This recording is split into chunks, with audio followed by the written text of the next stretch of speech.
Welcome to Sundays with Jane Eyre, everyone. This is episode 18, The Spiteful Tearing of the Veil, covering volume 2, chapter 10, or chapter 25 of Charlotte Bronte's Jane Eyre. I'm Edward G. Pettit of the Rosenbach in Philadelphia. And joining me today as co-host, again, is author Finola Austin. Hi, everyone. So excited to be back. And it is a really good chapter this week. So looking forward to diving into it. Great. Yeah, it really is. I'm really excited for this one. One of the ones that you just wait for when you're doing something like this. Welcome to all of our erudite Brontosaurs and airheads out there. If you're new to the show, just a note on our format. If you're watching live on Zoom, the chat is for you to talk to each other. But if you have a question for us, put it in the Q&A and we'll do our best to hit as many of them as possible today. We're also streaming live on YouTube. So if you're watching there, thank you. And I encourage you to like and subscribe to the Rosenbach channel. Leave a comment too. If you leave a comment there, I'll get to it after the show. Liking, subscribing, and comments, even on past episodes, helps us gain greater visibility and grow our audience as we go through the last third of this novel soon. So everyone, Finola Austin was born in Gravesend in England. She was raised in Ireland. She's got a BA in Classics and English from Merton College, Oxford, followed by an MSc in English Lit, 1800 to 1914 from Corpus Christi College in Oxford. She founded the Secret Victorianist, an award-winning blog dedicated to 19th century literature and culture. And her first novel, Bronte's Mistress, was released by Eyre Books in August 2020. Me too. Now out in paperback. There it is. Everyone, please welcome Finola. Finola, thanks for coming back. No, I had so much fun last time, and I was excited there was another slot for me. So thanks again. There was, yeah, and all the slots are filled now. So we're all just, and lots of authors coming up too. So Rowan Coleman is going to be on. She writes the Bronte mystery series under the name Bella Ellis. Yeah, she's great. We've done so many events together, and yeah, I just love the idea of the sisters as secretly sleuths. It's really good fun. Yeah. So that'll be great. We talked a little bit about your novel when you were on last time, and for everyone, that was episode 7. I'm trying to remember I thought I didn't have it written down. I think it was episode 7, and it is what chapter did you do with me last time? It was meeting Adele. So we talked a lot about her relationship with Adele, the Frenchness, her feelings about Catholicism. We got into it. It was a good chapter too, but maybe not quite as gothic and dramatic as this one. This one very much so, yeah. So and we talked a little bit about your novel then, but let's talk about that again as well this time.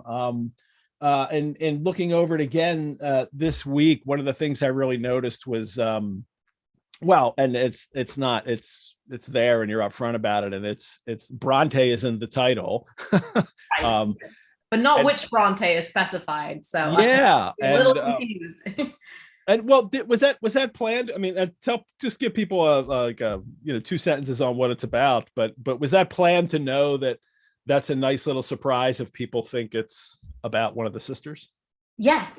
So the novel, for those of you who didn't see the last episode, is about the real life affair rumored to have happened between Branwell Bronte, the Bronte brother, and his employer's wife, a notorious original Mrs. Robinson, who his sisters blamed for ruining his life, driving him into addiction. And Mrs. Gaskell actually kind of blames this woman, Lydia Robinson, for Branwell's untimely demise. So I took this really hated figure among a lot of Bronte fans and fanatics and told her side of the story. So Bronte's mistress is Lydia Robinson, and I guess mistress there is a little bit of a double entendre, because of course in my version of the story, a sexual affair does take place, but she's also in this position of authority over him. What was interesting was when I was writing the book, I just had the working title of Lydia. It's written in the first person. I really wanted to dive into who she was and what this unfortunate series of events with the Bronte family meant to her. But when I started querying literary agents and trying to get a publisher, I just knew that Bronte hook had to be in title. Mm-hmm. And so Bronte's Mistress was, I brainstormed a lot of different ideas, and I thought, you're going to get everyone in a bookstore who's read at least one Bronte book. Maybe it's Jane Eyre, maybe it's Wuthering Heights, or they love the Kate Bush song, but that Bronte is going to get their attention. but you don't need to know the full history of the family in order to enjoy the book. I've had readers who didn't even know the Brontes had a brother before picking it up.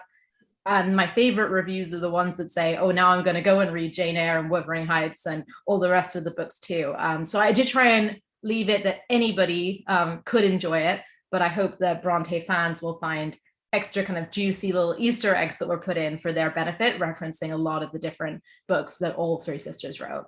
Yeah, there's a lot of that throughout, that those kind of Brontean elements, and especially in the relationship too. I love how it's the kind of flip side of what we usually get. I mean, well, it's even in Jane Eyre, it's Rochester the master and Jane Eyre the servant, and in your novel, it's we get the flip of that, but also because of that too, Lydia isn't in this position of supreme power as Rochester is. Yeah, I think the mistress of the household is always in a kind of weird spot, and we see in this chapter, right, of Jane Eyre, Jane is on the brink of becoming the mistress of Thornfield and seeing, well, what does that mean? Because in some ways she's going to be moved into a different sphere. I think there's a lot of discussion of that in this chapter about, is she ready for this new role? Yeah, but she's still always going to be secondary, and ultimately she's tying herself legally and financially to a man who can make all the decisions.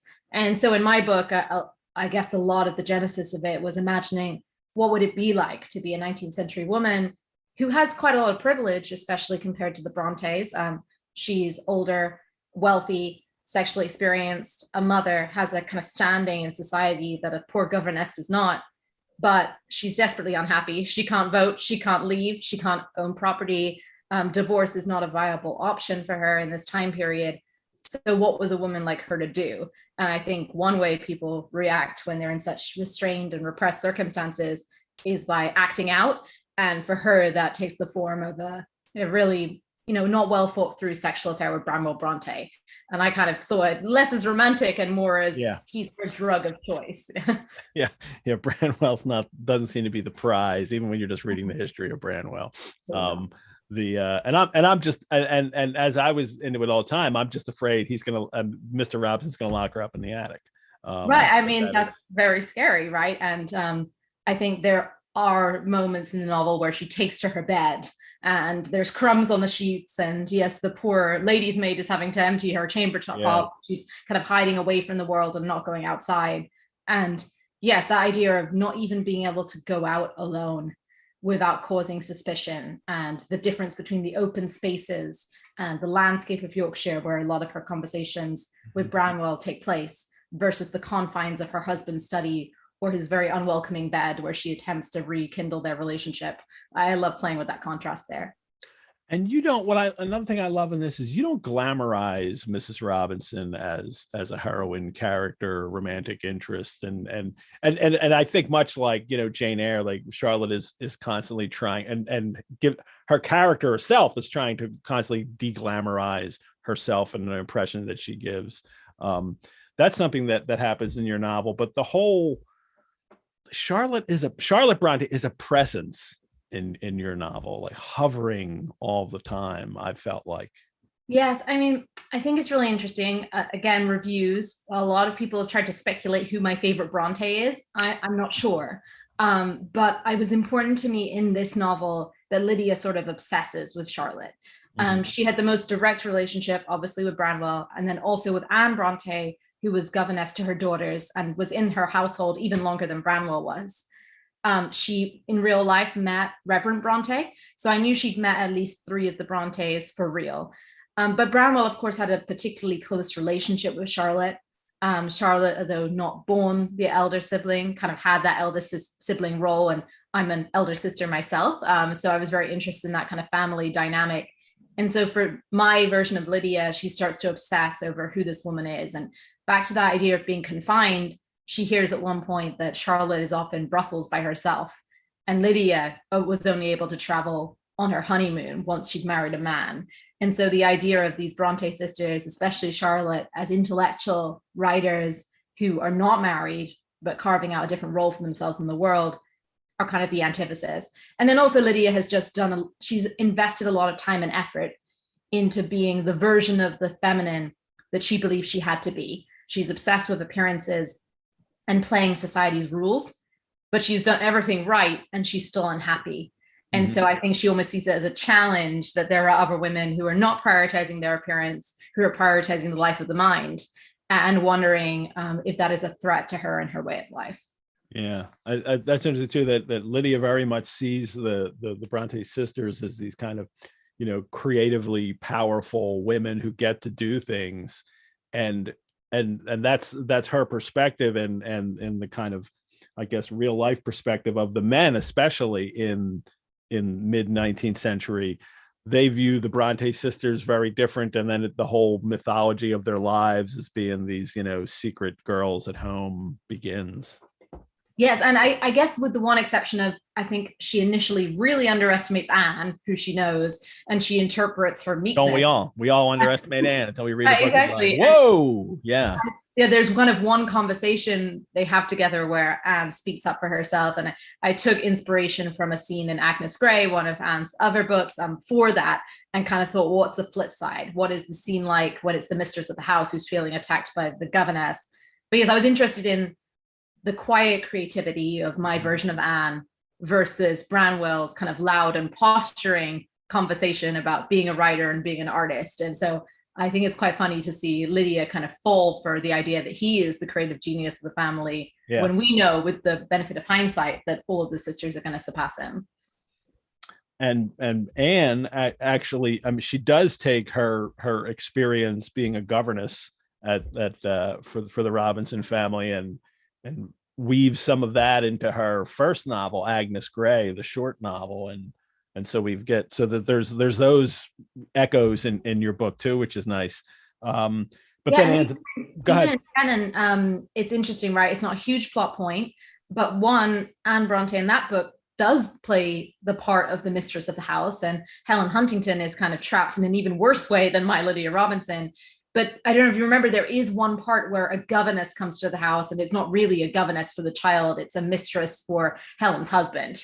In Tenant, yeah, exactly. And so I think it's interesting that Anne was able to kind of think about the position of the mistress in the house and how a governess could be a threat, rather than just having the governess as the victim and the protagonist, as we see in other Bronte novels. Well, you've also done some work with Tenant of Wildfell Hall then, for a book coming out, in addition to that. Tell me about that. Yeah, so I was super excited about this. I think, apart from talking to you guys, this has been one of the coolest opportunities that came out of having my book published.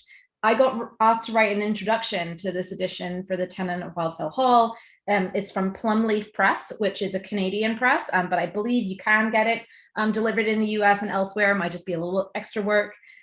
They're basically reissuing books, classic books by women writers that they don't feel have been given as much attention and have been read less. So the first three they did were The Tenant of Wildfell Hall by Anne Bronte, Lady Susan by Jane Austen, and The Grey Woman by Elizabeth Gaskell, which are all really great reads. And then what they did was, for each novel, they had a currently writing historical novelist write the introduction. So I wrote the introduction to this, obviously because of the Bronte link.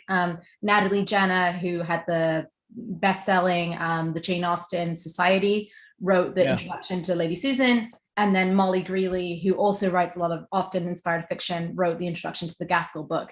So I love reading introductions, and even if they're very academic and dense, but I think we were able to kind of come in with a lighter tone and maybe give a perspective as novelists to these three great novels, rather than kind of going in with a purely academic lens. Good, yeah. Natalie, that's right. Natalie, I've met Natalie Jenner. She was I met her at the one of the Jasna Jane Austen Society North America Eastern PA region. One of the conferences, I got to spend some time with her and her daughter before her book came out, like a good couple years before her book came out. Yes, I got to meet her and spend time with her. She's really great. Yeah, the Jasna people are great. And I think people can find it if they just search on YouTube. I did an event with Natalie with Wellington Square Bookstore, where we did Austen versus Bronte. So the perennial debate about who I've done that too. Yeah. Ooh, was that online during the?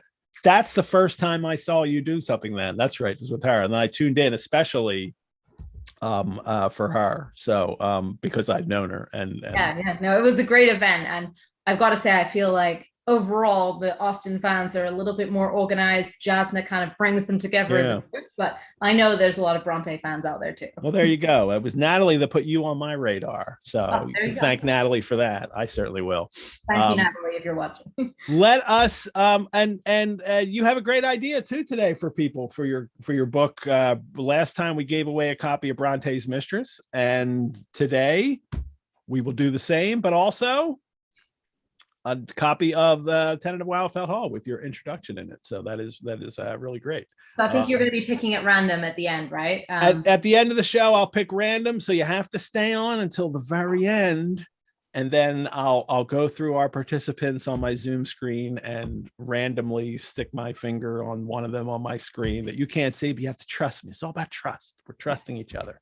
That I will randomly choose a couple names and we'll send one. So last time we sent one, I can't remember who got it last time, but someone got it last time, and we'll give away 2 books this time. That'll be really great. Yeah, happy reading, everyone. Well, let's get to this chapter. And first, before we go there, let me just recap a little bit and ask your comment on this. The last chapter, we had it begins with Jane and Rochester. Now that they're engaged and they can relate to each other, then they can touch each other and kiss and all. But then Mrs. Fairfax lets Jane know, you better be careful. This is a whole change in status, and you need to be a little more careful. And so Jane takes that advice, it seems, and backs off, and then she keeps Rochester at bay the whole time. And then but at the very end of the chapter, and we have this, and this will reflect on something that happens today, but it ends with, my future husband was becoming to me my whole world, and more than the world, almost my hope of heaven. He stood between me and every thought of religion, as an eclipse intervenes between man and the broad sun. I could not in those days see God for his creature, of whom I had made an idol. That's quite a statement for someone, for this young, and especially this young governess, to make in the 19th century, isn't it? Yeah, absolutely. And especially someone for whom their relationship with God has been as important as I think Jane has been her throughout the novel. And I think this is a theme that continues into chapter 10, right? Where we really see that it's going to be Jane's immortal soul that is at risk here. And I mean, there are so many great moments in this chapter. I don't want to be pulling us ahead, but I think this comes out most clearly when we get the description of the chestnut tree that's being riven by lightning. And this idea of, is it better to remain joined together but damned and ruined, or to have a life apart where you can stay closer to God? And of course, I think most of us reading know what's going to happen next. And so Jane ultimately comes down on the side of not making Rochester the idol, but she's perilously close here, I think. She is. And for me also, this is such a, especially for a 19th century reader, this is such a huge warning for them to, like, this is, the create the idol, that like the Rochester is some golden calf to Jane, and she knows it, and she's willing to admit that is what's going on. And especially for a 19th century reader to see how dangerous this is for Jane to be heading into the relationship this way. Yeah, but I think it also underlines that there's something quite difficult about a married woman's position, where the husband is the god of the household. He's kind of closer to God, following his will, being obedient within the confines of marriage is what she's meant to do as a good Christian woman. But what happens if the person you're married to is actually leading you into sin? Or, of course, if it's no true marriage at all. And I love, like, even the little DV we have, and so should I DV, like, God willing. It's like she still knows that until they get to the altar and say those words, this isn't a sanctified relationship in front of God. This is volume 2, chapter 10, or chapter 25 for people following along. And it is, a month has gone by now of waiting to be married, and all the bags are packed, trunks packed, locked, corded already. And this is where she has that, and so should I DV, or rather not I, but one Jane Rochester, a person whom as yet I knew not. If you don't have a note in the edition you're reading, the DV is Deo Volente, which is God willing, that she's not just, evoking God here in a sense, but also acknowledging that it's still a hope. And as we'll see, as we develop here, she's still holding on. There's still a little bit of doubt that, like, is this all going to happen? Yes, I don't think many people would want this to be the thoughts before their wedding day, right? There's a distinct lack of excitement and joy, and far too much it's too precarious whether it's going to happen or not. And of course, some of this is foreshadowing for our benefit, but I love that Jane kind of in herself senses something's not right, even though she's utterly in love with Rochester, and feels those kind of adoration towards him. And she's honest enough to recognize the change it'll be. Like, I'll be a different person when I get married, that I'm going to leave behind this part of my life. And now I will be Jane Rochester. She said, Mrs. Rochester, she did not exist. She would not be born until tomorrow. She talks about the clothes that she has that are going to be different now. And than the clothes that she usually would have. New name, new clothes. So, yes, or is it new clothes, new name? Like, I don't know which makes you the other, but she sees herself as becoming a new person. Yes, and I mean, dramatic irony is really high here with Mrs. Rochester. She did not exist. We're yelling, yes, she does. And what's more, you saw her last night. And then the name thing I think is interesting, right? Like, I think nowadays still many women do choose to change their names, but it's not as expected and demanded as it once was. And this idea of whose name is it really, and what does this mean for your identity? In my book, Lydia Robinson names her eldest daughter Lydia Robinson. And when that daughter rejects her and, spoiler alert, runs off in a typical Jane Austen Lydia way, she says, you can take my name, mother, like, you're welcome to it. It never seemed mine at all. And I'm fascinated by 19th century names because they're often very similar. You share them with many people around you. And of course here, Jane Rochester sounds so strange when the whole book is titled Jane Eyre. And so that's central to who we see her as, not as just an accessory to Rochester. She also sees her wedding garments, the wedding raiment, the pearl-colored robe, the vapory veil pendant, the strange, and she describes it as the strange wraith-like apparel. I'm sorry, that's not how you should be looking at your wedding dress the day before your wedding. That's wraith-like. And it gives out, she says, a ghostly shimmer through the shadow of my apartment. I will leave you by yourself, white dream, I said. I am feverish. I hear the wind blowing. I will go out of doors and feel it. And then suddenly I feel like we're in Wuthering Heights for a few paragraphs here. Yes, and I'm surrounded by Bronte-related books, right? Because not only do I have Bronte's Mistress and Tenant, which we were talking about, I have my Wuthering Heights ready to go because there's a very particular passage coming up, which I think shows the intertext and the fact that the sisters were definitely all working together around that dining room table. Good. Well, we discover quickly too, before she runs out into the wind, why perhaps she's using this imagery is because we don't learn it quite yet, but she hints at it, that I had at heart a strange and anxious thought. Something had happened which I could not comprehend the preceding night. This is a really well constructed chapter too, in this, kind of, we get it set up and then we get a hint that something happened before and then we find out later, but it's also told as like one of those, let me tell you a story, at midnight kind of ways too. I really love the way this chapter is structured. You're not going to put this one down, right? You want to know what this thing that happened is that she couldn't comprehend. I will say this is the chapter that shows to me the difference between 19th century novels and novels written now.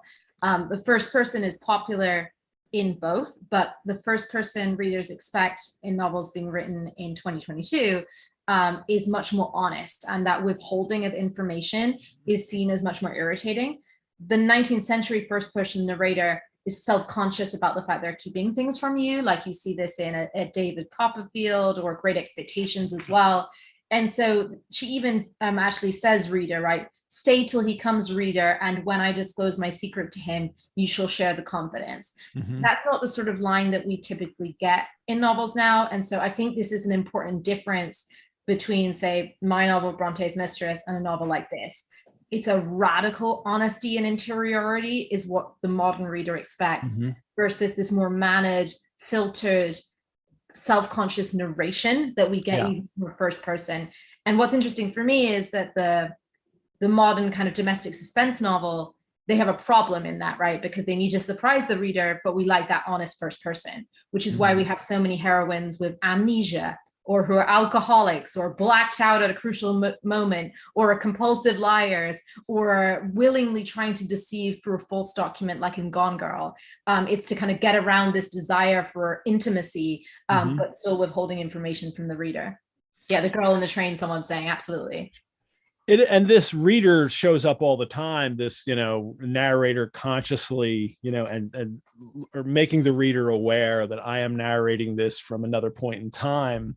But the one thing I like about that is that kind of immediacy that it brings. And it's also, even though it's self-conscious, it very much lets the reader know that I'm bringing you into the story. Here you are, you're actually, you're part of this too, because I'm addressing you directly, obviously. And there's something going on there that I really like there too. But you're right, this isn't, well, and you would know, this isn't, the way you do narrative nowadays in the first person.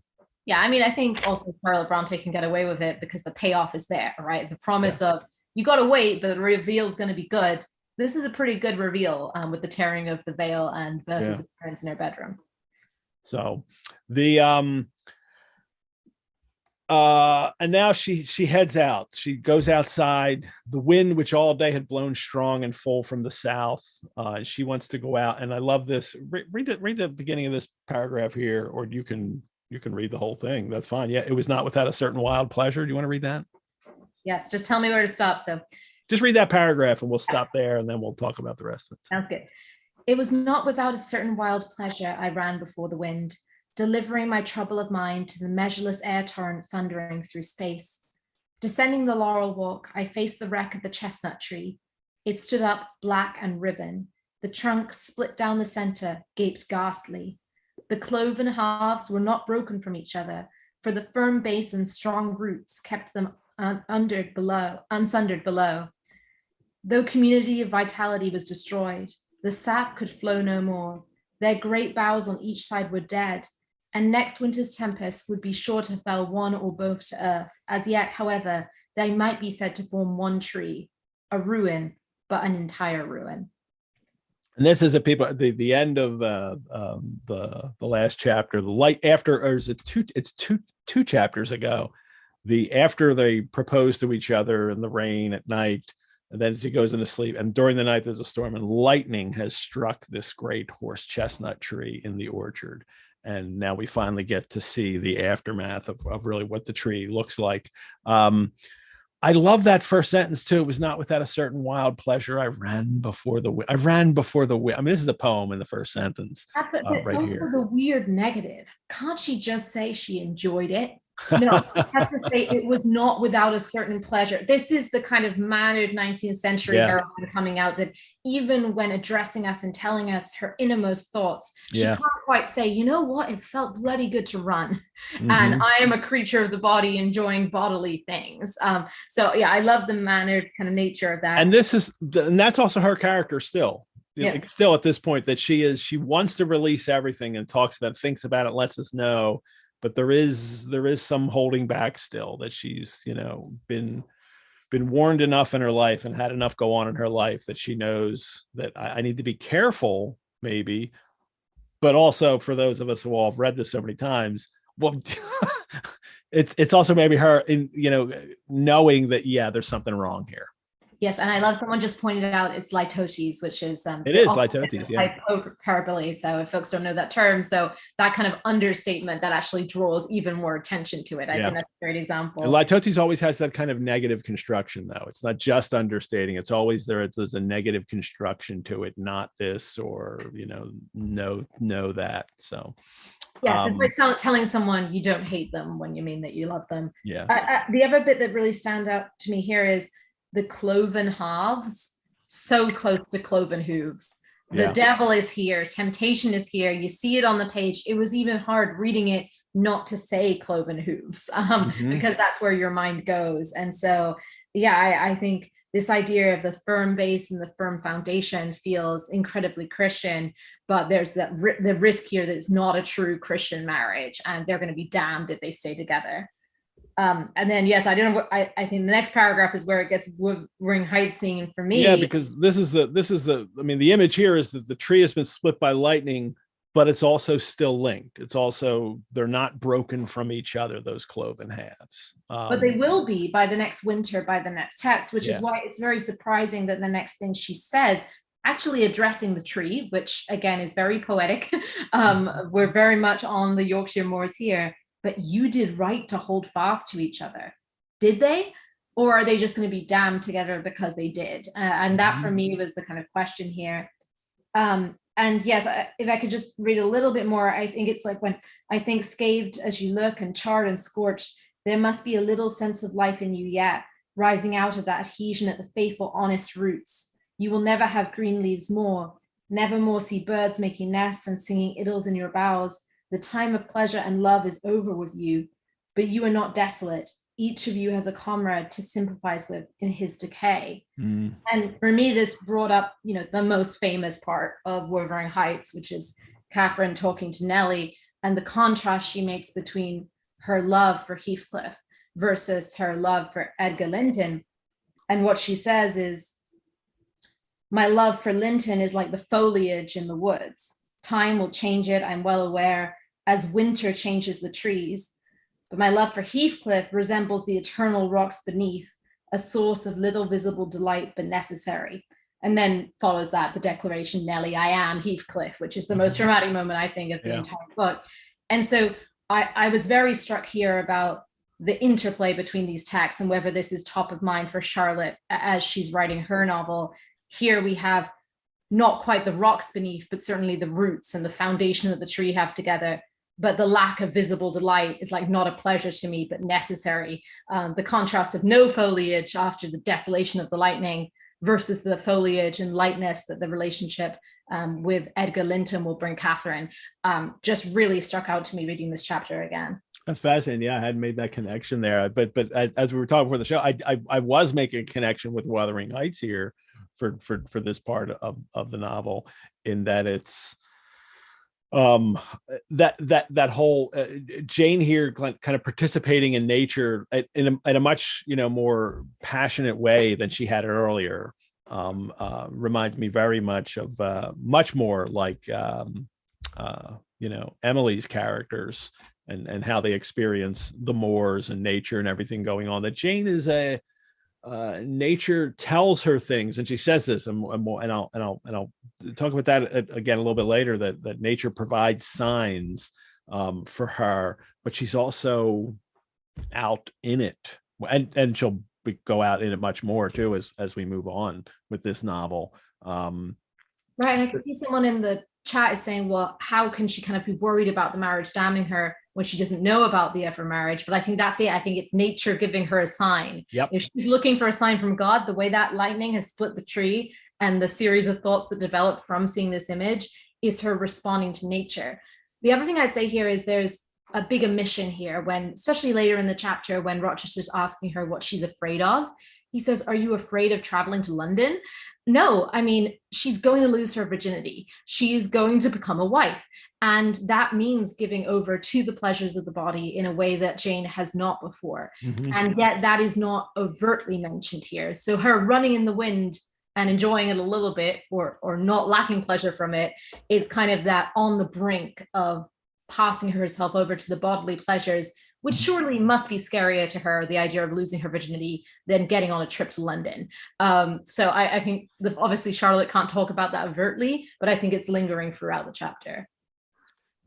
Yes, and then the moon comes out. Oh, yes. Her disc was blood red and half overcast. So all this psychological connection with this, becoming a woman here and being or transforming as a woman.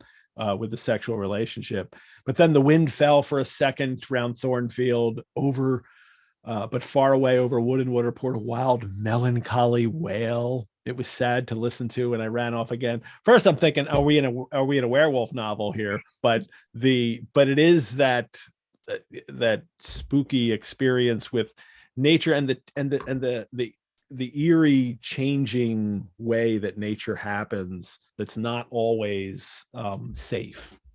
Absolutely. And we say werewolves here, we get the vampire later. Yeah. Anyone wants another kind of fun, oh, here we go, Bronte book, I don't know if this one's been mentioned yet, but John Eyre by Mimi Matthews. This is a gender swapped Jane Eyre that does turn it into a vampire story. I don't think that's a big spoiler. So a little bit different from some of the ones you've been talking about on the show, but really fun to see the dynamic of when it's a Mrs. Rochester as the mistress and John Eyre as a tutor. Good. And vampires. So I'm in. Vampires. So you had me at vampires. She gathers up. I thought there's an apple sorting that she goes through here, which is very, one of my notes was it's Psyche, and there's a classical reference in here that I'm not going to dig out of the notes of one of the editions. But that idea too of her sorting through nature and what's rotten and what's ripe, and the garden imagery clearly, which has been running through this whole book. One of the things I've mentioned several times is I hadn't realized all the Paradise Lost references that run through this novel. I had never known how influential, or at least in conceiving themes and things, was Milton to Charlotte Bronte, but it seems to be all through this book. It's wonderful. And I can see people in the chat again saying, that moon definitely seems like a reference to losing virginity. I would say so. And I would say particularly because in a few pages, we're going to see Jane dreaming of having a child, which is the direct result. So again, that fear of what does marriage mean for women? It's not just some new clothes. It's the fact that you have to have sex for the first time and you could find yourself pregnant and alone. I think when she's running, holding this child who seems like a burden, not a joy.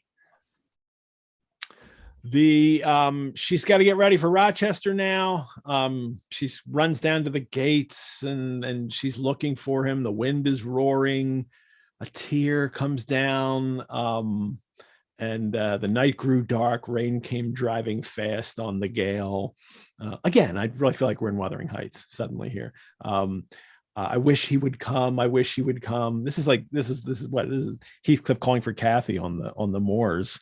And then we're reminded again that something has happened the night before. The event of last night again recurred to me. I interpreted it as a warning of disaster, because that is what she does. It's the chapter 25, and we'll hit this chapter 21. We did an episode 15. Presentiments are strange things, and so are sympathies, and so are signs, in which she kind of goes through how the world is revealed to us through different signs from nature or from other people or just from things that happen, and that's happening to her here. As a first-time reader, this is, I think, building this sense of foreboding that something isn't going to go right. I mean, you're in a marriage novel, and you're just past halfway point, so clearly it's not gonna, something's gonna happen. I love how we internalize those kind of structures, right? On the Writing Excuses podcast, I know that one of the hosts was talking about watching a heist movie with their young son. And on their first attempt to steal whatever they're stealing, the team, he turns to his son and says, "Do you think their plan's going to work?" And his son was able to say, like a 7-year-old, "No, it's too early in the movie." Yeah. So it's going to fail. And we still hold our breath. We wait for the drama, but we kind of know. And that's definitely happening here. I also love this idea that I feared my hopes were too bright to be realized. Here, we've been in Wuthering Heights land. Now I feel like we're looking forward in time to Thomas Hardy with this idea of life as occasional moments of happiness in an eternal drama of pain. So she's like, it can't last. And that's a very Victorian novel feeling for me. That's fascinating. I was thinking of Thomas Hardy in this chapter too, and I don't know why, because I think there's things that happen after she leaves Thornfield, like in the next few chapters from now, that I think are more like that. But I did start to think, I think there might be something in my notes here at some point, but I don't. That's odd that comes up. And the classical thing as well, like this idea of the meridian for me brings up Daedalus and flying too close to the sun, and that's back to the idolatry and the pagan feeling coming in here as well. But it was just a little bit of Hardy. I felt it was kind of going in that I'd say later 19th century direction of life is miserable and there's nothing we can do to escape it, which you see in a Jude the Obscure. Yeah. Well, she decides she's going to start walking to meet him. I said I walk fast, not even, almost running before the wind, but not far. And it's not Heathcliff that shows up. It is Rochester. Away with evil presentiment, and there's that presentiment, line that or word that she has used earlier in the novel. And here he was. He saw me. I now ran. I mean, this gorgeous, reunion between them. So, and this should be the end of the novel, right? Should be the big reunion at the end. So, another sign that something will happen to pull them apart. There's a hearty kissing because it is a kissing book. I like kissing books, and they are reunited. And then he says, "Oh, here's his language again." We talked about this a couple chapters ago, especially when he tells the story to Adele, and it really strikes me that Rochester's whole view of the world is to and things that happen to him is to kind of turn it into a fairy tale in which he is, he's the prince in it and everything will work out for him. That kind of fairy tale language that he has here. It's, you're as slippery as an eel and then thorny as a briar rose. I could not lay a finger anywhere, but I was pricked. Then you're a stray lamb in my arms looking for your shepherd. It strikes me too that Rochester, he can't tell things or see the world in the kind of plain way that Jane often does. And or because I see him constantly, he's always recasting everything in figurative language or metaphor, which is unlike what he says of Jane, which I think what she does frequently is he calls it her Janian replies, that she's always like very matter of fact, this is what's going on, but he's it's always figurative with him, and also the names that he gives her too, but it all ties in together. I wonder if they would have very different Myers-Briggs types in modern parlance, right? That kind of N versus S way of seeing the world. Is it the grand narratives of Rochester or the plain, honest facts that Jane can bring us down to? Dripping like a mermaid is my favorite of the weird says here. I mean, I don't know why I don't really think about mermaids as dripping. I sort of think about them coming out of the water with their hair perfect and not looking like someone who's bedraggled and fallen in a lake. But I do think that there's some humor here about what she looks like having run around in the rain and enjoyed going ahead of the wind, which I found was kind of entertaining and brought a moment of levity to a quite serious chapter. But also, quite reminds me too of, how unhappy some people were with this novel in the 19th century, in 1847 as it's published, to see this, young 18-year-old girl running around in the rain and this passionate kissing embrace, jumping up on the horse with him, that happens. That it's also Charlotte Bronte having her young female character behave in ways that many people at the time, the women aren't supposed to behave like this. Yes, and I think jumping up on the horse again is a slight kind of looking forward to the wedding night potentially, right? This is the kind of reckless abandonment. They go inside and Rochester reminds us that this may be the last meal but one you will eat at Thornfield Hall for a long time, that he can't wait to get the heck out of there. I mean, it's what's, he needs to escape. He can marry her and he feels like I can marry her, but I certainly can't stay here with, my wife upstairs, locked away. This has echoes of Jesus in the Gospels and some of the things he says about not dining together again or last time breaking bread. And with the kind of the eclipse, the meridian, this idea of idolatry, is he the Messiah or is he the devil tempting her away? That line kind of pulled that up for me too. And her response is everything's like a dream. Everything's unreal. And this is Jane too, for as matter of fact and Janian she is in her responses to everybody. Dreams are very important, and this is not the first time that she's talked about how everything seems like a dream. And here's a side note too. I noticed, I hadn't noticed this before, he uses her name all the time when he's talking to her. And I know he also does the like my little elf and Janet and all these things. And he has all these other pet names. But when Jane in dialogue, she rarely says his name. No, she says sir a lot, even often. Is that what it is? Okay, so I'm skipping over that. You're right. She does. She says he's always sir, and he's always saying Jane, and he's always giving her name, which is partly good, but partly because with the sir Jane, it's really reflecting who they are and what they can say to each other. Familiar. I also think, what is it like when someone says your name again and again? It can be, people say each other's names when they're angry. They say each other's names when they're seducing, but they also say it to patronize. And I think it's on that border between seductive and patronizing for me. When it goes, oh, it's his little Jane, it's his little Janet, don't worry your head about it. Yeah. I also think the proof he gives her when she says it's all like a dream, and he knows it is a dream. He knows the marriage will not be a real marriage. It will be a facade. Mm-hmm. She will be tricked into it. And what proof does he give her it's not a dream? He gives her the physical. He had a rounded, muscular, and vigorous hand, as well as a long, strong arm. So he's like, well, isn't this substantial? So again, what he's offering her is the bodily, but what she wants is the true marriage that can only come when it's sanctified, and which she's going to find out very shortly is not what's on offer tomorrow. Mm-hmm. All right. Before we get to that, let me take our little mid-break to say we bring Sundays with Jane Eyre to all of you for free. So if you'd like to support the Rosenbach through donation, you can do so at our website. And since this novel was published in 1847, we're asking for donations of $18.47 to support the show. Donations go directly toward keeping the show free and accessible to everyone. And I want to thank a bunch of people who donated over the last week or so. Marianne C., Liza S., Alexander K., Amy C., Elizabeth M., Mark C., all from Philadelphia. Also Natalie A. from Rutledge, PA, Raymond B. from Havertown, PA, Muriel D. from Roslyn Heights, New York, Cheryl H. from New York, Mary L. from Thousand Oaks, California, and Heather S. from Toledo, Ohio. Thank you all for donating.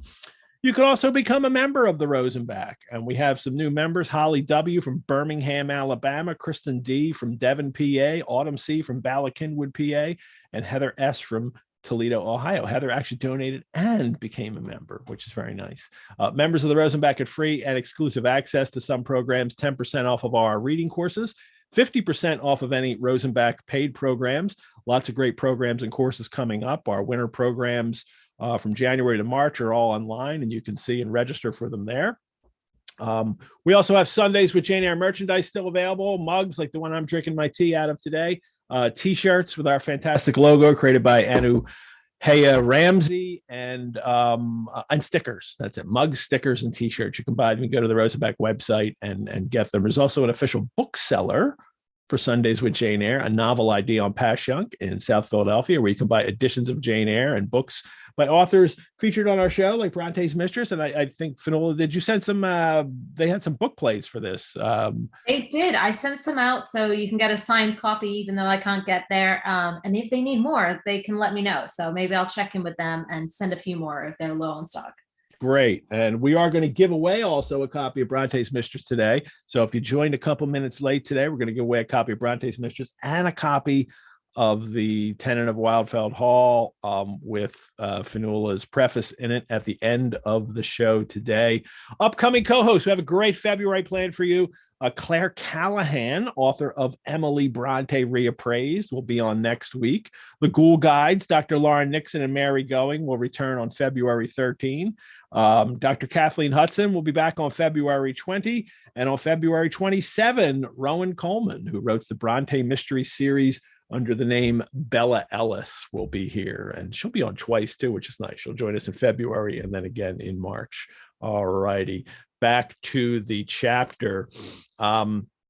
We had a couple questions come in, and Jody says for in a little bit, he says that he will tell her about why he keeps Grace at the house.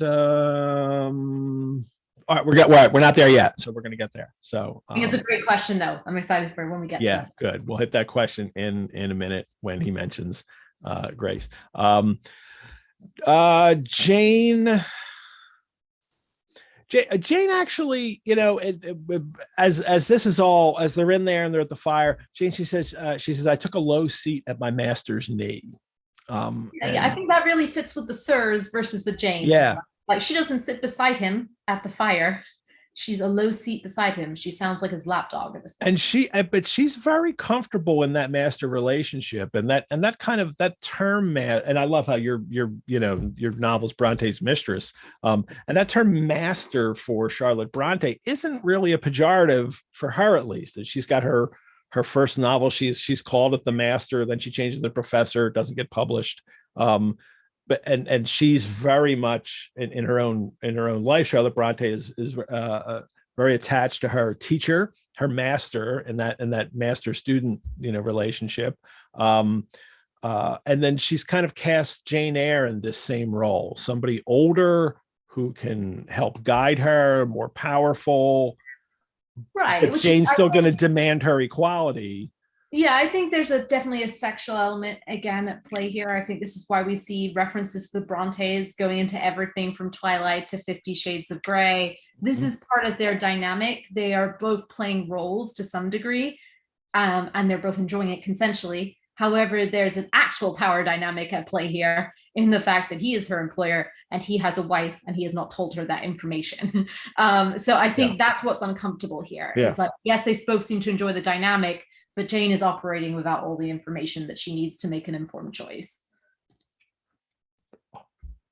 Yes. He says to her, he reminds her that, we're going to leave Thornfield within half an hour after I return. He's getting the hell out of Dodge. He is going to make sure that we get away from the thing that I'm trying to keep secret here as soon as possible.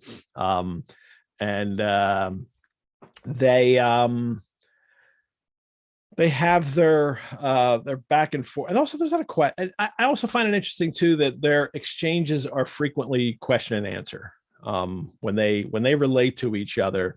I was thinking of asking you this too, especially as a novelist, when you come up with dialogue. I feel like Charlotte Bronte frequently falls into this Q&A format between characters, and but that would be something I think you would be conscious, or at least now you would be conscious of that in creating dialogue for characters. One way around I see it a lot, especially in writers groups or critiquing, is there is often a dangerous pattern where women characters speak most in questions because the men are kind of providing the answers and the authority. So that's something I call out, especially with male writers, but with female writers too, about like, is your love interest just asking questions all the time? What are we going to do next? Oh no, where are we going to go? I don't think that's what's happening here. I think there's question and answers between them. Well, for one, because there is something she hasn't told him yet, and she hasn't told us yet, which is what happened the night before. So we're all dying to know. And then on the other side, there is stuff he isn't telling her. And so it's natural that she's questioning. So for me, I think the question answer in a two-person scene makes sense. But where it becomes too lopsided, especially if there's a pattern that one character is only ever questioning, it makes that character come across as not the smartest. Unless they're there explicitly to ask questions, right? Like it is a formal interview.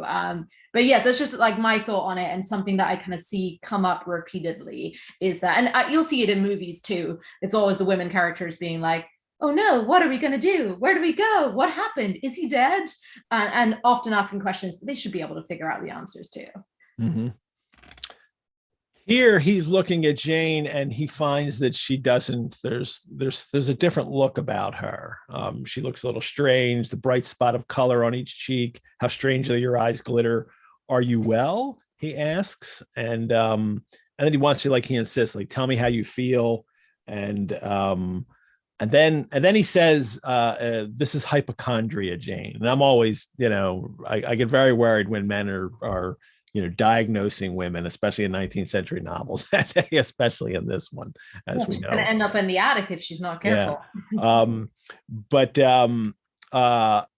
But also hypochondria is something that scholars have written about with Charlotte Bronte too, and that it seems that Charlotte Bronte defined, and that's a term that has changed over time. Then in our present day, hypochondria generally means that you're always afraid you're sick or you have some illness that you don't know. But in the 19th century, it's still undergoing changes, and it's still very much tied to depression and or having, being very depressed spirits. And Charlotte Bronte herself talked about this and the battles that she had with what she would call hypochondria, but was depression. And she writes about it in a letter once, which I think is fascinating for some of the terminology she uses. This was when she's writing about when she was staying at Roe Head School, training to be a governess, and she was writing it back to someone there. And she said, I endured it but a year, this depression that she was going through, and assuredly I can never forget the concentrated anguish of certain insufferable moments and the heavy gloom of many long hours, besides the preternatural horror which seemed to clothe existence in nature and which made life a continual waking nightmare. Under such circumstances, the morbid nerves can know neither peace nor enjoyment. Whatever touches pierces them. Sensation for them is all suffering. A weary burden, nervous patience consequently become to those about them. They know this, and it diffuses a new gall corrosive in its extreme acritude into their bitter cup. And she says, when I was at Dewsbury Moor, I could have been no better company for you than a stalking ghost. And that stalking ghost and all the other Gothic imagery we get through this whole description that she gives of this kind of depressive hypochondriac state that Charlotte gives in real life. I think that language comes all through this chapter we're dealing with here, and the dreams that she'll get into in a little bit, and what actually happens, and then but also from the very beginning with the wedding dress like a wraith hanging there for her. Sorry, you're probably hearing that. So I host my writers group at 3:00 on Sundays. I moved it later today, but that sounds like someone has forgotten to come earlier. So I'm going to tell them to come back in an hour and a bit. Apologies. Okay. But that idea of Charlotte being a hypochondriac, and this is what she has to deal with in her real life, and she knows that she's dealt with this, and then to bring it into this novel with Jane, but also I find that she brings it in the novel, but it's Rochester who uses the word, and that's what really gives it a different. Yeah, I think a different perspective. Yes, the hypochondria is really interesting to me too. My edition has a lengthy note about the usage of that word, which I think is kind of touching on what you were speaking about.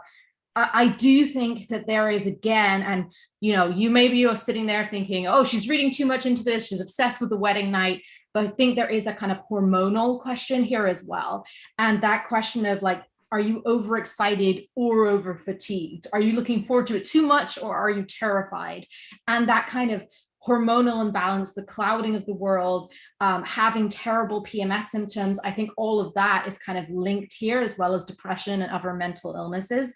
And it's interesting to me that when her eyes are glittering and the bright spots of color appear, it's when he's just mentioned leaving the church, right? And the natural next step of them leaving Thornfield is spending the night elsewhere. And so I was interested in that interpretation here as well. Mm-hmm. It's about her hormones. It's about this change of state, becoming a wife. And then the other thing I would say is we've been jumping all over the map in 19th century fiction today. Again, moving forward, this is where I'm like, oh, now we're in yellow wallpaper, right? With the hypochondria. And that's about postpartum mania, right? And women's hormonal imbalance after giving birth. And that idea of, oh, she's overexcited, so she should rest. Or is she underexcited because she's resting too much? And that back to the being confined, not running around outside. In that short novel or novella, that woman is watching out at the window as other people look after her baby, which is super interesting to me. Mm-hmm. Thank you. It's now midnight, and the way this is, I love the way this is set up, but it is very, it's very overused, and I think, but I still love it. It struck 12. I waited till the timepiece had concluded its silver chime, and the clock its hoarse vibrating stroke, and then I'm going to tell you and what is in effect a ghost story in a sense, and waits for midnight to strike. And then she tells the story of what happened the night before that has her so troubled, as it well should have her troubled. Yeah, no, I mean, she's not overreacting here. Like, this is not a little bit. Yeah, and then again, writers writing excuses. A recent episode they did on promises to readers, which is coming up in this chapter, is a children's book called "There's a Monster at the End of This Book," where it's right there in the title that kids are turning every page being like, but when's the monster going to come? When's the monster going to come? And of course, there's a flip in that book, which is the monster was the main character all along, and it's a friendly monster, right? But that promise is fulfilled. And this chapter is like that on a microcosm. We're finally going to find out what's the thing that happened to disquiet Jane as much. Well, it's the night, but she's telling the story now. It's the night before and before bed, and she's looking at her wedding dress hanging, and the veil, which is apparently this very extravagant veil that he has bought for her. And she has made herself a much smaller one. And just a reminder, people, I think I had in one of the notes, or no, it wasn't one that was somewhere. Veils actually at this time did not come down and cover her face. It just would have been over the head and down. That's something, if you ever watch a film of Jane Eyre, and she has the veil in front, actually it would have more likely been on this. But anyway, I think that comes true in this later. But anyway, she sees that. So again, this is what she looked at in the beginning of the chapter. So we know this is tied in somehow, her wedding dress. Rochester interrupts her here with a "you witch," and he means it playfully, but it becomes a bit troubling that he's calling her that when he's the one who is keeping things from her. The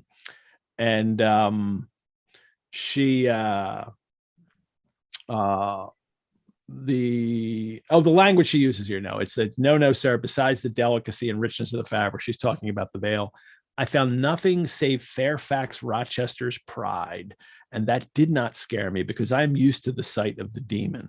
Which is all really strange language to use from them for each other. They're joking about, oh yes, you're a prideful demon, and he's calling her a witch. And also calling her a Republican, right? Which is interesting here, right? He's saying, oh, you don't want to marry an emperor, you actually want equality for all. So that's that power play. What are the roles? Are they master and servant, or are the emperor and the Republican upstart who might ultimately stab the emperor in the back? Because she has established this when they first propose, and she's adamant about, we're equal and you have to accept me on equal terms, not otherwise. But of course, their real life and their real situations, she has to keep being reminded that they're not equals in station in life at all.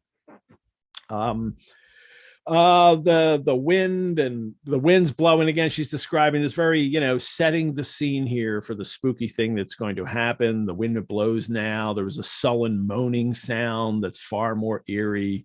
And she's getting, this is, and then she goes to sleep. And then it's during all my first sleep, I was following the windings of an unknown road. We had a question and a bunch of comments on the Facebook group page for Sundays with Jane Eyre about that expression, my first sleep. And we're still in a time in the 19th century where people, sorry, I think I glitched there. We're still in a time in the 19th century where people, there is two phases of the night usually for your sleep. Still into the 19th century, you'd go to bed at some point after dark, and you would wake up at some point in the middle of the night and be awake for an hour or two, and then you would, go back to sleep again. This is the whole world. I mean, with the time of sleeping tonight as being a one solid 8 to 10 hour block is a very contemporary thing. It's electric light that we can stay up later, but also the Industrial Revolution really changes everybody's sleeping patterns for the work day and then night where you sleep. And but this is it's all still happening. And Jane is still in a time here in this novel where you go to sleep and then you wake up for a little while, and of course it's ripe with a lot of Gothic possibilities, right? It reminds me of the start of Hamlet and the changing of the guards in the middle of the night and going to the different watch and the different shift, all prime time for ghosties to turn up. Well, she then describes her dream, though, when she wakes up. Then she's back into the dream that she had just had, and it is she's following the windings of an unknown road, and it's raining, and she's carrying a child. She is burdened with the charge of a little child, a very small creature, too young and feeble to walk, shivering, wailing. And Rochester was on a road a long way before me, she says. Right, he's left her behind. The wedding night has happened. She now has the child. She doesn't identify as the child as being her child. She doesn't gender the child. Its age is indeterminate. That kind of distance from the child is really interesting to me again. And I think that that comes back to the idea that if she goes through with it tomorrow and has the illegitimate marriage and the illegitimate child, she won't even have the joy in motherhood because it's not sanctioned in the eyes of the church. Really, really interesting. And of course, the fact that Rochester has just run off ahead and left her, really scary here. Because dreams are very much in this day and age, we've talked about this before on the show about dreams, that dreams are not the working out of psychological anxieties as they are much more for a modern audience. Dreams are still, they're telling you what's going to happen in your life. And Jane is very much in that world of that's how we see dreams. So this is her dream now. And then Rochester interrupts the story, and he says, forget visionary woe and think only of real happiness.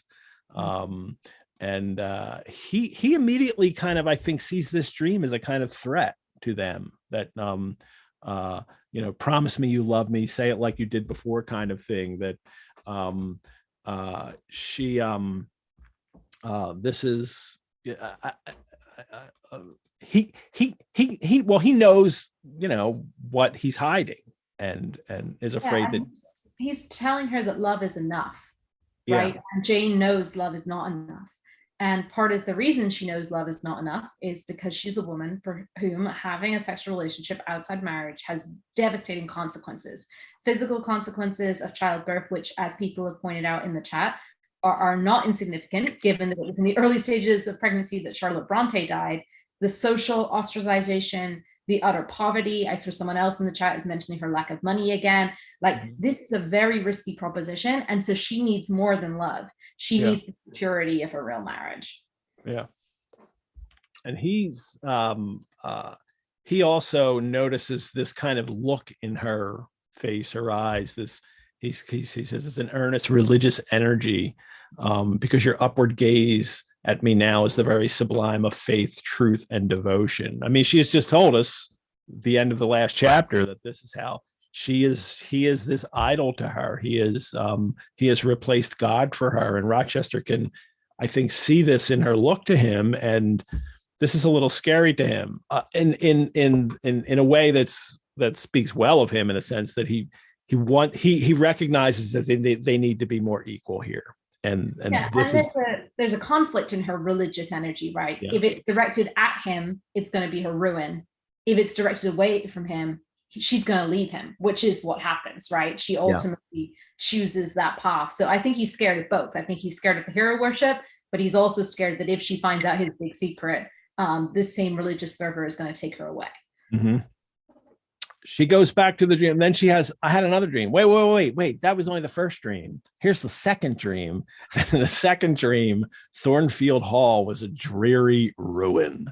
And she's there. I mean, with presentiments for the end of the novel is what this is for people who've read this.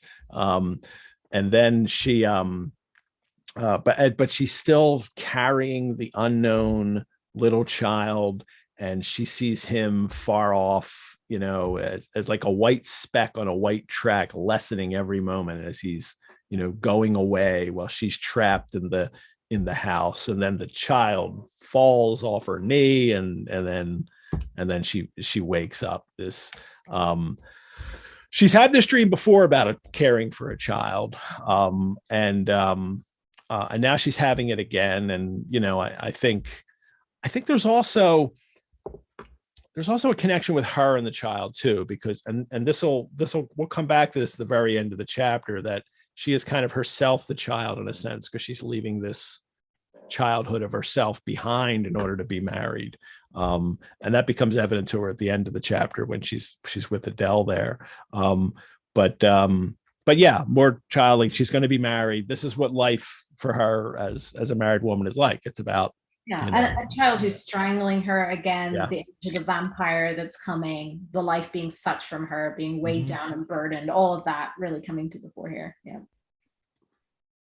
And then I love, he's like, now, Jane, that's all. Like, you can't have had another dream. And again, this is what I love, that I do think Charlotte Bronte has some humor here. I do think she knows that everyone's reading, going, well, what happened? Like, enough of these dreams. What actually happened? And I think, Rochester's saying what we're all thinking here.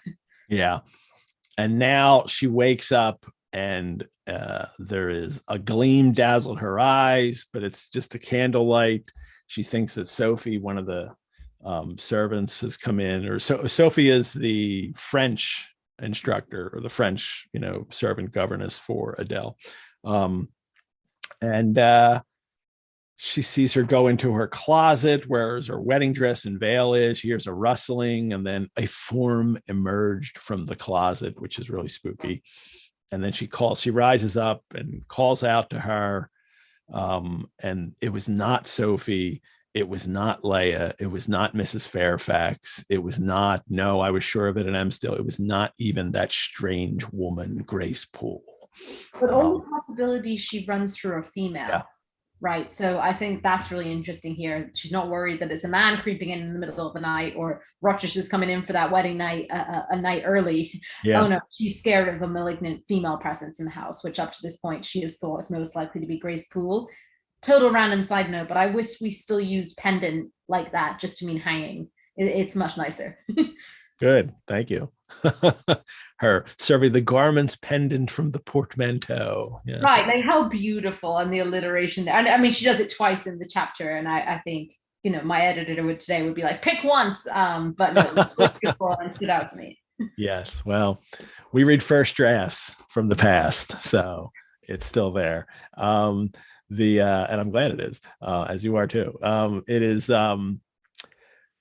Rochester asked her to describe her, and then it's this, really scary picture of portrait of someone. A woman tall and large with thick and dark hair hanging long down her back. She has a white straight white dress, whether gown, sheet, or shroud, I cannot tell. It could be her death shroud as well. She took my veil from its place and held it up, gazed at it long, and then threw it over her own head and turned to the mirror. I saw the reflection of the visage and features quite distinctly in the dark oblong glass. Wow, this is powerful, because she's looking in the mirror, seeing, it's Bertha, everyone, and looking in the mirror with her veil, with her veil on its head, on her head, and I just, even the mirror is a dark oblong glass. Yeah, and I think this is, it's definitely meant to be scary. It's meant to be an image of, is this a ghost? Is it a ghoul? Is it a real one? But for us reading today, there is, of course, the specter of Bertha's race comes up immediately here. And even the fact that Rochester says ghosts are usually pale, so drawing attention to the skin tone, I think this is where it can be uncomfortable for modern readers, right? Because if there is a suggestion that Bertha has mixed heritage, that kind of adds to the fact that she is kind of a symbol of horror here. That adds to her ghastliness and the fact that she's threatening. For us, we read this and hopefully have some sort of instinctual reaction against this, being like, you know what, it's fine for someone to have thick, dark hair. It's fine for a woman to be tall. It's fine for your skin not to be super pale. And I think this is a really interesting moment. And I think there's a variety of opinions on how much race is something that Charlotte Bronte wants us to be fixating on now. But it's very hard as a modern reader, especially one living in the US right now, not to be thinking about this in this few paragraphs. And there's also those, that imagery of madness too, that is really, troubling, that not someone who is, suffering so much, but someone who is savage, her savage face, the red eyes, the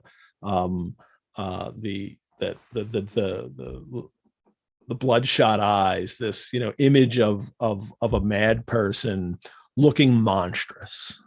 Yes, and there's a note in my edition that says that the darkening of the skin was thought to be a symptom of madness at the time, right? And this is why I say there's a variety of opinions about how much Charlotte Bronte is to be thinking that Bertha Mason might be mixed race.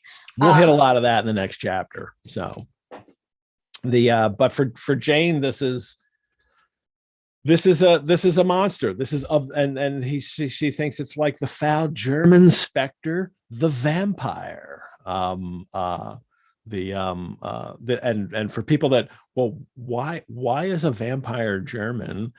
Because that's where, for a lot of the writing in the fictional representations of vampires, first in poems, like Garrick, like The Bride of Corinth, and then into the 19th century, Gothic and vampires and Germany are really tied together. And this kind of stays for a while, really up until Stoker in Dracula, and where he resituates the vampire in the Carpathians in Transylvania.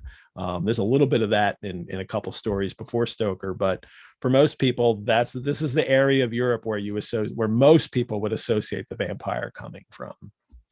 The next line of dialogue is one which I would question the use of a question here. What did it do? Again, playing editor here, I think this should be taken out. Yeah. I think that Charlotte Bronte was like, well, it's meant to be dialogue. We can't have huge chunks of text. You should ask her what happens next. But I just think that from a character motivation standpoint, this is off. Because Rochester, of course, knows that this is Bertha, right? Like, he knows what's going on here. And so for him just to not comfort Jane, not tell her it's not a vampire, not tell her the truth of what's going on, and basically just say, what happened next, comes across as callous, and I think will lend credence to the people who are definitely not Rochester fans and don't see him as a romantic hero. So back to your kind of question about questions, this one, I think, just moves the story along, but is not satisfying from a character standpoint, and I think harms the characterization of Rochester. Thank you.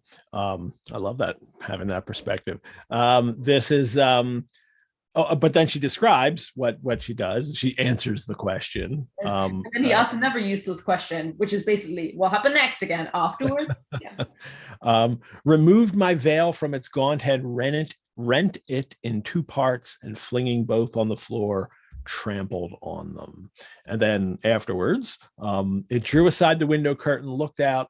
Read that little bit there, please. I'm reading too much, sorry. It drew aside the window curtain and looked out. Perhaps it saw dawn approaching, for, taking the candle, it retreated to the door. Just at my bedside, the figure stopped. The fiery eye glared upon me. She thrust up her candle close to my face and extinguished it under my eyes. I was aware her lurid visage flamed over mine, and I lost consciousness for the second time in my life. Only the second time I became insensible from terror. So a few things, I think. One, first, the veil. We had the tree that was nearly split in two. Now we have the veil that is definitely split in two because of Bertha. So this separation theme, which, again, super prevalent in that passage in Wuthering Heights too, the idea of Heathcliff and Cathy is not being separable, really coming up here, and this is how the chapter will end too. Also the gender, the fact that she's calling this vampiric creature an it, but then switches to she. And I think, again, if you were doing a close reading of this, looking at racial context, you might be thinking about how historically Black women and mixed race women have been characterized as being less feminine. So a lot going on here. And of course, the high Gothic drama of being so insensible with terror that you actually pass out really brings this to a dramatic conclusion here. Yeah. The obvious, the kind of tearing of the veil being this symbol of their marriage, and Janine has a good question here. Does Bertha know who Jane is, that they are to be married? And I guess obviously she does. She does. I think the question is, I think someone's saying, is she warning her, protecting her? That's one interpretation, right? Like an anti-Rochester pro-Bertha reading of this is she's trying to warn Jane, get out. This guy is an awful person. He's already accusing you of hypochondria. Look what he did to me. He accused me of being mad and locked me in the attic. The way that's the more kind of straightforward Bertha as monster is she's really mad. She's really awful. Poor Rochester getting tricked into marrying such a woman. And now she hates Jane, even though poor Jane hasn't done anything wrong. And I think this is the question that has to be answered with any new interpretation of the novel of Jane Eyre.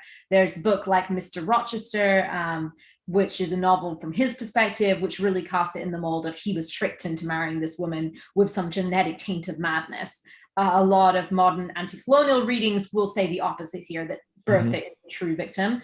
I think part of the genius of this novel is that we can read it both ways, and I think that's intentional on Charlotte Bronte's part. Like, we don't know at the end of the novel, really, if Bertha was warning Jane and protecting her, or if she was the monster she was made out to be. Because she also doesn't attack her as she did Mason, as she does her brother earlier. I mean, she doesn't attack her. It's just the tearing the veil, and she goes and she blows the candle out at her face, which is scary. But she doesn't then harm her as she has done previously.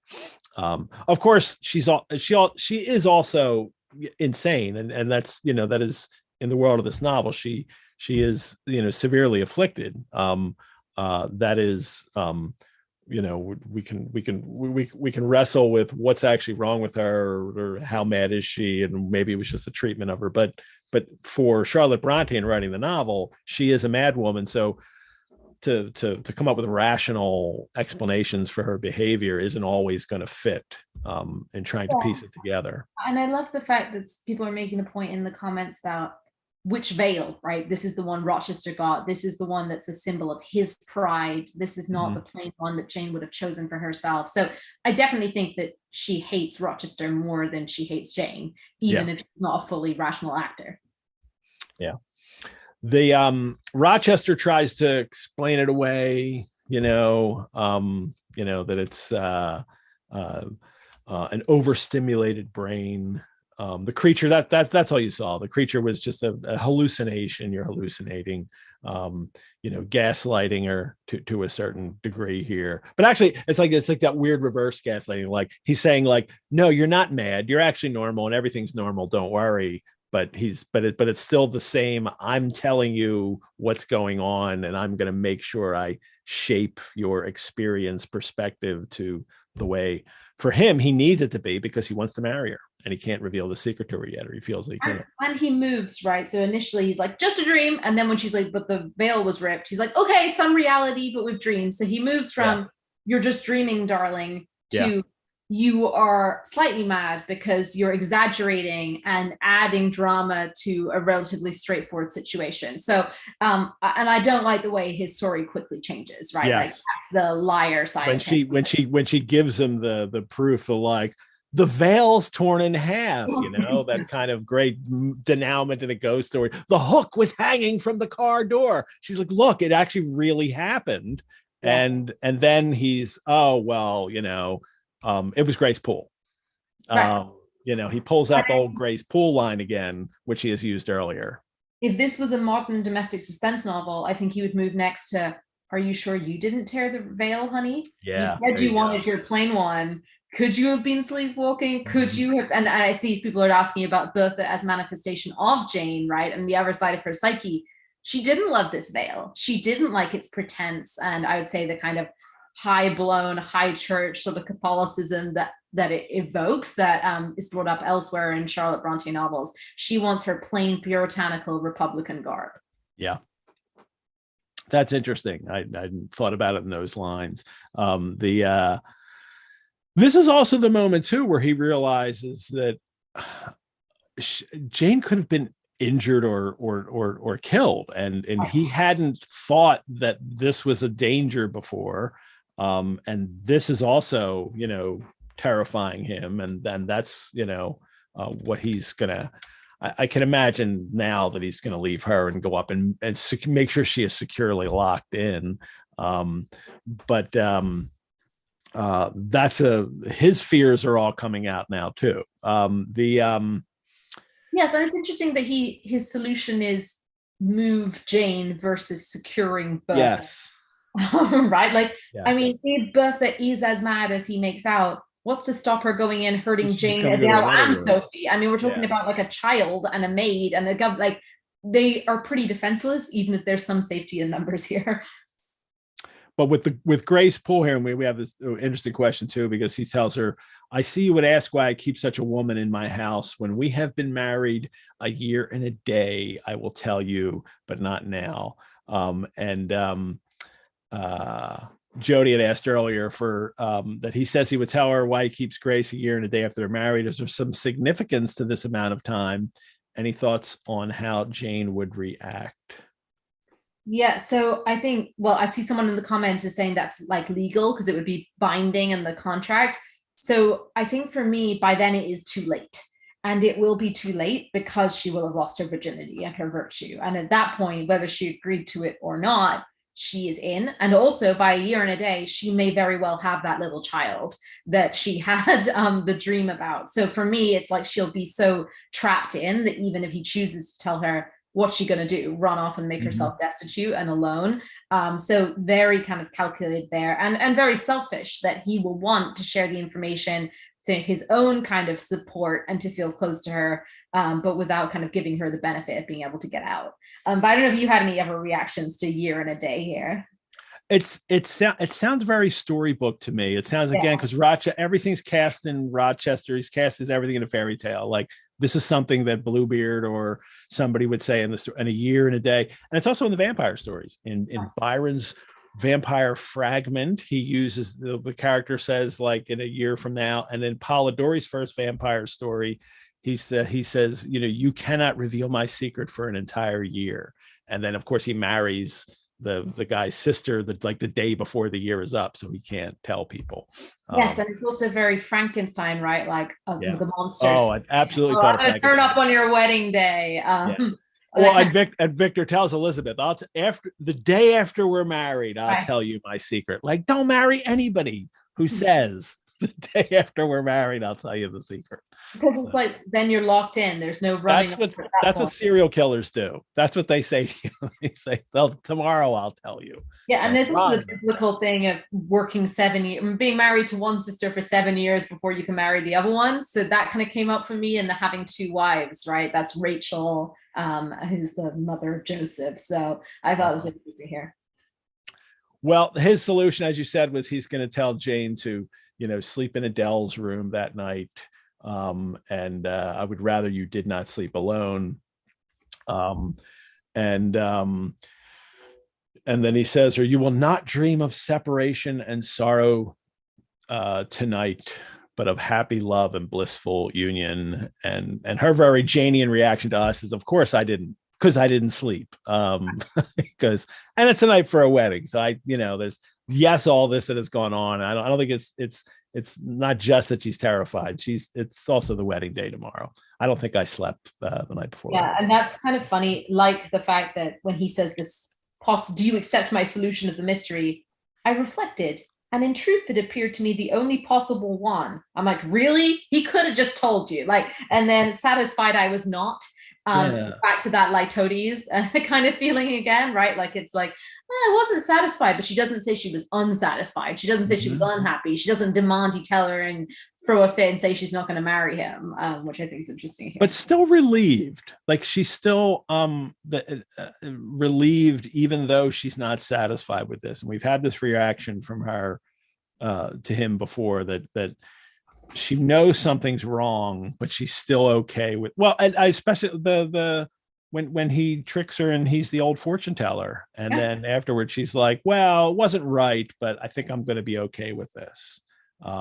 Yes, kind of things that if your friend was telling you they were dating someone who did that, you'd be saying, running for the hills, like red flags, multiple red flags here. And she's like, I also think the relieved is just the pleasure she gets of being around him, which I think is that same dangerous bodily pressure, right? Like the fact that she got up on the horse and they kissed and joked around and she sat on the little stool beside him. It makes her feel better, even if the underlying reasons why she's feeling nervous still exist.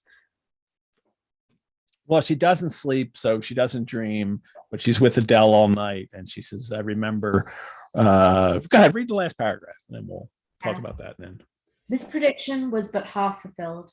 I did not indeed dream of sorrow, but as little did I dream of joy, for I never slept at all. With little Adele in my arms, I watched the slumber of childhood, so tranquil, so passionless, so innocent, and waited for the coming day. All my life was awake and astir in my frame, and as soon as the sun rose, I rose too. I remember Adele clung to me as I left her. I remember I kissed her as I loosened her little hands from my neck, and I cried over her with strange emotion, and quitted her because I feared my sobs would break her still sound repose. She seemed the emblem of my past life, and I was now to array myself to meet the dread but adored type of my unknown future day. And so I think this is where we have the child as the emblem of Jane, the passionless, again, obsessed with that wedding night, but this is very different from the passionful night she expects it will be the next evening.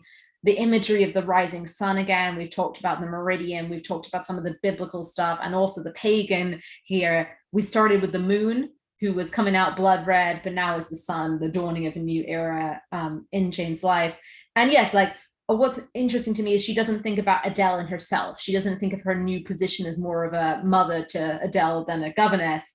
It's Adele as, exemplifying youth, and particularly female youth, which means virginity and purity here. Yeah. And Jane must now say goodbye to all that, but still the dread but adored. Dread but adored, yes. Wedding coming up. Please don't feel that the morning you're going to get married. I think it's just as well that writing your own vows wasn't the thing the Victorians did. I would hate to know what Jane and Rochester would say to each other with this array of different mythological creatures and pet names. But also that I think you deal with this exceptionally well too in your novel Bronte's Mistress. That, and you mentioned on the show today, the kind of dread, especially that a 19th century woman will feel going into a marriage, knowing that that it's it. She's now powerless, and that surrender of her sexual life to somebody is scary. I guess what I'm saying is, it seems to me more scary in the past than it does now, but that's not true. I can't. Yeah, I guess there's a line in, I think it's slightly obnoxious to quote my own book, but Lydia talks about the fate that comes to half the married, which she means widowed, right? Like half of spouses have to bury their spouse, and that is no longer true because instead a lot of people divorce. But to kind of bring it back, I have, in Bronte's Mistress, the original Mrs. Robinson, perhaps, but I think about the end of the movie The Graduate, which has another Mrs. Robinson with Benjamin Braddock, initials BB, very likely a reference to Grandma Bronte. And when they have this dramatic running away from the wedding, and then that last shot of them when they drive off, and they both on their faces, man and woman, there's like that, oh shit, what next? Yeah. Did the thing, now what? And I think that's still relatable, even if, logistically speaking, we can get out of marriages, especially if it turns out that your spouse was bigamous to start with. Mm-hmm. Thank you. Remind me, the end of The Graduate. It seems like, yes, they're running away, and then, oh man, what next? Yeah, that is a depressing shot at the end of that comedy. Well, thank you. We need to give away some books. We need to give away a copy of Bronte's Mistress and a copy of Tenant of Wildfell Hall, published again by Plumleaf Press in Canada. So you can look them up. It's also all over my Instagram because it's such a beautiful cover. But yeah, I've got a couple of extra ones, so giving one away today. All righty. And Bronte's Mistress is going to go to Joanna Littleton, who I know is a great supporter of the Rosenbach. Joanna, you will send me, I'll email you and you can give me your postal address and we'll send that to you. And the other one will go to Jennifer Piddington. Jennifer, I will email you, Jennifer, and let me write your names down. Joanna and Jennifer. couple J's hit there. To go with Jane Eyre, right? It seems There very you good. go. Bronte and Tenant, and good. I don't write it down. It's always a fear that I won't remember what was what. Anastasia put a question in there too. She says, I can't believe we're nearing the end. There will be another Sundays with after this, right? Well, you have to stay tuned for much later in the series for us to start talking about what's happening after this. I mean, I've got plenty of books that I'll lobby you for. There you go. And please do. Well, Bronte Swords and Airheads, thank you all for tuning in today. We'll post this recording on our website. And if that's how you're watching right now, thank you for watching this way. We have a Sundays with Jane Eyre Facebook group where we can continue the conversation. Look us up on Facebook and join in that conversation, but also go to the Rosenbach's YouTube account, like the Jane Eyre videos, subscribe to the channel, put comments on them after you've already watched them here. Go on there and put a comment on there. That's great. Thanks to Brianna, who was our chat Mrs. Fairfax today, for managing the links in the chat. Thanks, Brianna. Next week on episode 19, we will have Dr. Claire O'Callaghan, author of Emily Bronte Reappraised. She will be joining us to talk about the end of Volume 2, Chapter 11, or Chapter 26, The Wedding Day of Jane and Roch. I love a wedding, so I wonder who will catch the bouquet at the wedding is what I'm wondering right now. If you're looking for more virtual engagement, head on over to the Rosenbach website. Check out the other virtual offerings we have. The Rosenbach's also open to visit. See our website for how we're making it safe for you to come see our exhibitions at Historic House in person. And please support the Rosenbach, which you could do by donation. We're asking for donations of $18.47 to support the show, but any donation is welcome. And if you are not already a member, I invite you to join. Finola, thank you. Thank you. This was so much fun. And, you know, in my other life, I'm a digital marketer. So I would be remiss not to say, find me on social media. Always happy to hear from you and chat Brontes with people. So thanks again, everyone. You're such a great community here. Please do. Thank you. And this was a really great chapter to do with you. As I said before, like it's such a well-constructed chapter. I find that the way it works through this story and these issues, and I really liked it. And I really appreciate your perspective on it. Several things that I hadn't thought of, you brought to the forefront. So I really appreciate that. And this format works well that way. So thank you. All right, everyone. Playing us out over the credits will be Pleated Gazelle's Secrets. Farewell, readers. May you live entirely for and with what you love best on earth. Thanks so much for being here. Bye-bye. Bye-bye, Finola.